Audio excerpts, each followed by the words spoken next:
আমি শ্রদ্ধার সাথে স্মরণ করছি বাংলার যে সমস্ত বীর সন্তানরা দীর্ঘ 9 মাস সংগ্রামের মাধ্যমে জাতির এই শ্রেষ্ঠ অর্জন করেছে তাদেরকে আমি স্মরণ করছি শ্রদ্ধার সাথে স্বাধীনতার ঘোষক বিএনপির প্রতিষ্ঠাতা সাবেক রাষ্ট্রপতি প্রেসিডেন্ট জিয়াউর রহমান উত্তমকে। সেই সাথে স্মরণ করছি জাতীয় সকল নেতৃবৃন্দকে।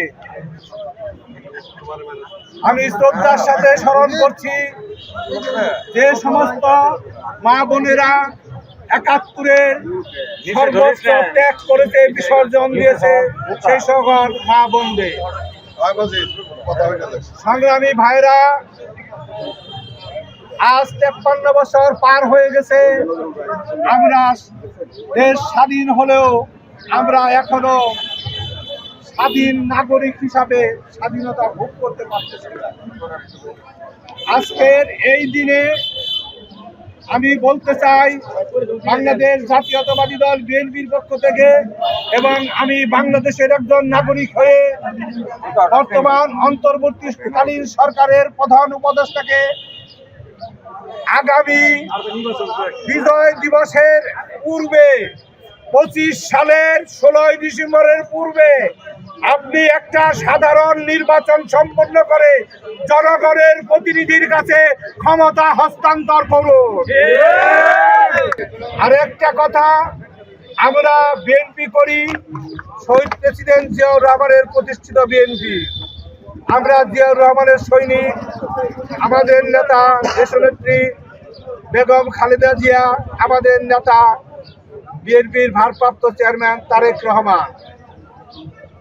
বিএনপি যেহেতু বহুদলীয় গণতন্ত্রে এবং বহু মতামতে বিশ্বাসী, বিএনপি একটি বৃহৎ দল, বহু মতামত থাকতে পারে। আমি মনে করি আমাদের সিঙ্গারের বিএনপিতে কোনো বিভক্তি নাই। আমাদের সিঙ্গারের বিএনপি, আমাদের একমাত্র নেতা বিএনপির চেয়ারপারসন বেগম খালেদা জিয়ার উপদেষ্টা এবং ওনার একমাত্র নমিনি সাবেক সংসদ সদস্য ইঞ্জিনিয়ার মঈনুল ইসলাম খান শান্ত সাহেব।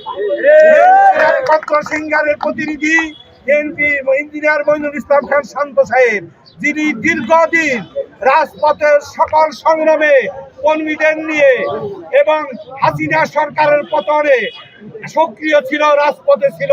সেই নেতা ইঞ্জিনিয়ার মঈনুল ইসলাম খান শান্ত ভাই। নেতা আছে